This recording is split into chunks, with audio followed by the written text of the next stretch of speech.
हम आपके लिए ले आए हैं कि लिपिड प्रोफाइल की नॉर्मल वैल्यूज़। जैसा कि आपको स्लाइड में नज़र आ रहा है, normal value of lipid profile. How often you should get a lipid profile depend on your risk factor. Adult without risk factor should get a screening test about every 4 to 6 year. यानी कि वो कह रहे हैं कि ये 4 से 6 साल तक टेस्ट करवा लेने चाहिए। तो डायबिटीज़ के जो पेशेंट होते हैं उनमें भी ये हाई ब्लड प्रेशर या इस तरह के कोई मसला, ओवर वेट वगैरह, उनको ये लिपिड प्रोफाइल चेक करने चाहिए। जैसा कि आप स्लाइड में देख रहे हैं गाइस कि लिपिड प्रोफाइल में कौन कौन से टेस्ट आते हैं।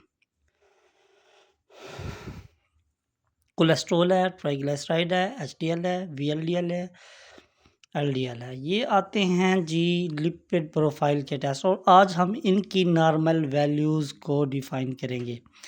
गाइस देखें, एक आम बंदे को ख़ास तौर पर पता नहीं होता, डॉक्टर टेस्ट एडवाइस कर देता है और उसके बाद पेशेंट पूछ रहे होते हैं जी कैसा है, क्या है रिज़ल्ट। जबकि हमारे चैनल ये बनाने का मकसद ही सिर्फ ये है कि हर बंदे को ये पता चल जाए जो हमसे कनेक्ट रहेगा कि नॉर्मल वैल्यू कितना होती है इन टेस्टों की। जैसा कि गाइस आप स्लाइड पर देख सकते हैं कि पहला टेस्ट है कोलेस्ट्रॉल। सीरम कोलेस्ट्रॉल की जो नॉर्मल वैल्यूज़ है लेस देन 200 मिलीग्राम पर डेसीलीटर हैं गाइस। अगर इससे रेज होता है तो इससे साबित होता है कि कोई ना कोई ब्लड में इन्फेक्शन है और ये कार्डियक वैस्कुलर डिजीज़ का सबब बन सकती हैं। इसलिए इन चीज़ों से बचने के लिए हमें किसी अच्छे डॉक्टर से मुआयना कराना चाहिए। और इसी तरह नेक्स्ट जो हमारा टेस्ट है वो है ट्राइग्लिसराइड। जैसा कि आपको स्लाइड में नज़र आ रहा है, less than 150 milligram decilitre for adult, ये नौजवानों के लिए होता है। जबकि लेस देन 90 मिलीग्राम पर डेसीलीटर फॉर 10 to 19 ईयर्स, 10 से 19 साल तक जो होता है ये नॉर्मल होता है। 90 से अगर कम हो तो 10 से 19 तक ये ओके रहता है। इसी तरह गाइस अगर इसमें भी कोई मसला हो, दिल का इशू हो सकता है, कोई ब्लड प्रेशर रेज होने के चांसेस रहते हैं। तकरीबन जो लिपिड प्रोफाइल के इश्यूज़ के पेशेंट होते हैं उनके बीपी हाई रहते हैं या इस तरह के मसले। और उसके बाद आता है normal value of HDL, high density lipoprotein. जैसा कि स्लाइड में आपको दिखाया भी गया है, लिपोप्रोटीन जब ये अबव 60 मिलीग्राम पर डेसीलीटर से ये जब क्रॉस करेगी तो ये नॉर्मल वैल्यू से ऊपर है। इससे मुराद है कि पेशेंट को कोई ना कोई कार्डियक वैस्कुलर मसला या इस तरह का कोई ना कोई इशू है।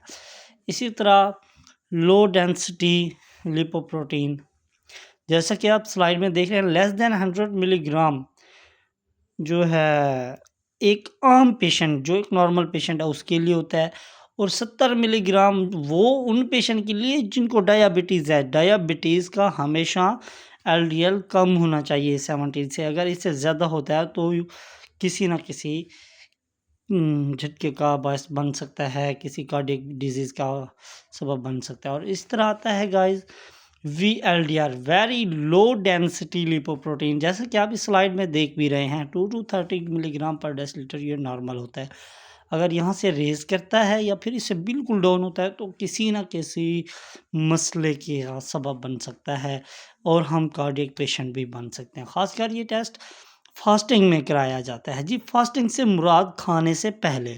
ज़्यादातर प्रोफेसर, कंसल्टेंट डॉक्टर इसको रेफ़र करते हैं खाने से पहले, और कुछ लोग हैं जो खाने के बाद भी करवाते हैं। गाइस हमारा ये वीडियो बनाने का मकसद सिर्फ आप लोगों को बेसिक नॉलेज देना है।